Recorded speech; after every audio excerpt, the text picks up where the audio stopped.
Hey traders, Gavin McMaster here from Options Trading IQ, and today we're diving deep into one of the most crucial decisions in put spread trading, and that is choosing the right delta. Before we get started, just a quick reminder that everything is for educational purposes only, is general in nature, and does not take into account your personal circumstances. So first, let's break down what option delta is. It's a number between 0 and -1 for put options, and it represents the probability of an option expiring in the money. A 30 delta put, well, that has about a 30% chance of being in the money at expiration, or if you think about it another way, it has a roughly 70% chance of expiring worthless. We've got three main delta ranges to consider. So the 10 to 20 delta is the conservative zone. Typically, people won't sell put spreads with a short strike delta below 10. I mean, it can be done, but there's very low premium down below 10 delta. And it can be likened to picking up pennies in front of a steamroller. Eventually, that steamroller is going to get you. So we'll say 10 to 20 delta is kind of the conservative zone. Has about an 80 to 90% chance of success or a chance of expiring worthless. They are the lowest risk, but they're also the smallest premium. If we look at the 30 delta, is a more balanced approach. It's a middle ground between risk and reward. We have moderate premium and a roughly 70% chance of success. It's a sweet spot for many traders. Personally, I'm around the 15 delta normally. That's my perfect spot, but a lot of people will be around that sort of 25 to 30 delta. There's nothing wrong with that. If we look at a 40 delta, that's definitely more of an aggressive play. It has the highest amount of premium, more risk, and lower probability of success, or lower probability of the put spread expiring worthless. It will require a lot of active management as well, because it won't take a very big move in the stock for that 40 delta put to be in the money. Let's take a look at some examples. Okay, so going into Interactive Brokers Risk Navigator, we'll take a look first at the 15 delta. We're going to use Microsoft as our example stock. We'll go out to the January expiration, and there's a roughly 15 delta. That's a 16, close enough, and we'll go 5 points wide. So this is the type of trade that I would normally look at. And I would usually go with 2 contracts for our examples, which is risking just under $1,000 per trade. So this is based on sort of a $20,000 account size. And if we just change a few of these things here, we'll see our expiration profit and loss graph. And I'm going to add a T+0 line as well. And we can see here we're generating about $100 in premium, and we've got risk of about $900. So that's about an 11% return potential. And we can see that short strike price is down here at 430, which is $25 away from the current stock price. Let's compare that with a 30 delta put spread. So we'll bring in some new options here.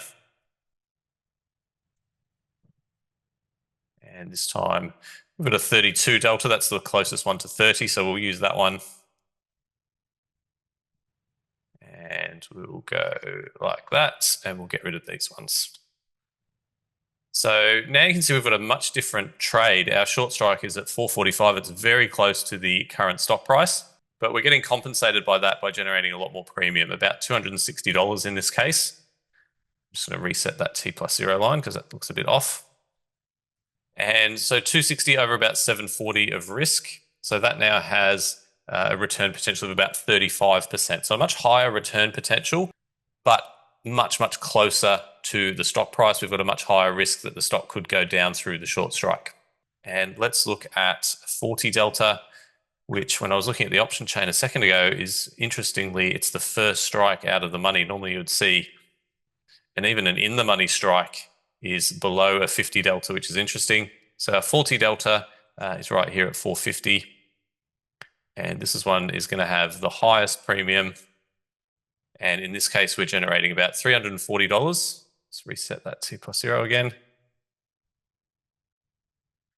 So 340 over about 660, that's about a 52% return potential, but very, very close to the current stock price. So it's almost like a 50-50 bet, but our actual reward is a lot less than our risk. So for me, I don't like this type of trade. My personal preference is the 15 delta version, but I can certainly understand why some people might go with a 25 delta or a 30 delta. Like I said, 15 delta works for me. Find something that works for you. I think this 40 delta is just much too aggressive and not attractive in terms of the amount of premium that you're getting compared to the reward, given that you're basically right at the stock price. So some key factors to consider when choosing the delta of your put spreads. Firstly is risk tolerance. If you're a nervous trader or you want a high probability of success, stick with that 10 to 20 delta. If you want a balanced approach, look for that 30 delta, even 25 to 30. And if you're a high risk taker, you could look at the 40 delta. So it really depends on what type of trader you are and what you want to do with your trading and your risk tolerance. Another factor to consider is the market outlook. So if it's a bullish market, you're very, very bullish on the stock, you could go with a higher delta than you normally would. And if it's more of a neutral market, your lower deltas are going to work best. And then if we're in a bearish market, you'd be looking at probably bear call spreads rather than bull put spreads. So you probably don't want to be trading these in a downtrend or when the market's in a bear market. So in conclusion, always remember to focus on risk management, especially in volatile markets, and adjust your trade as needed. I always like to say that getting into the trade is the easy part.